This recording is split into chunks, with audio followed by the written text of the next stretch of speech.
कौन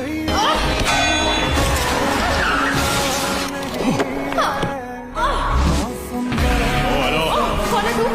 रुक, मैं बिजी हूँ। हवा में पत्थर क्यों फेंक रही है? मेरी मर्जी में जो भी करूँ, क्या प्रॉब्लम हो रही है? तू जो हवा में पत्थर फेंक रही है उसकी गाड़ी का कांच टूट चुका है। चल जा, कट ले यहाँ से, निकल। ओए नहीं, मेरी कार की हुई है, जिसके पैसे तुझे भरने ही पड़ेंगे।